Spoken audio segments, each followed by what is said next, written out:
भगवान बुद्ध एक दिन वन से गुजर रहे थे।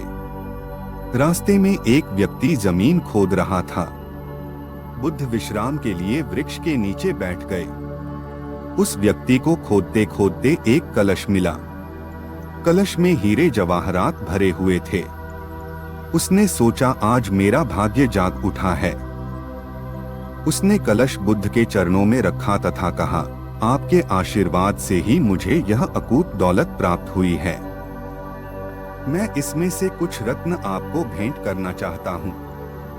बुद्ध ने कहा, तुम्हारे लिए यह दौलत है, किंतु मेरी दृष्टि में यह विष के समान है। बिना परिश्रम के मिला धन विष ही होता है। वह व्यक्ति नाराज होकर कलश लेकर चला गया।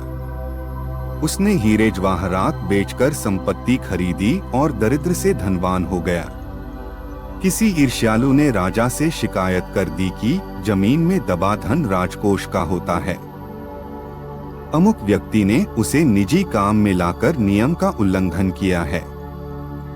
राजा ने उस व्यक्ति को पकड़वाकर बुलवाया और कलश जमा कराने को कहा तो उसने सच्ची बात बता दी कि मैंने हीरे जवाहरात बेचकर संपत्ति खरीद ली है।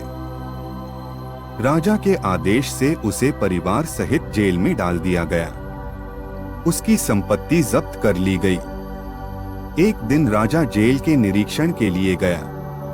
उस व्यक्ति से भी मिला।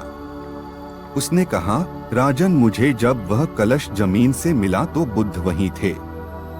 उन्होंने मुझसे कहा था कि इसमें रत्न नहीं विष भरा है।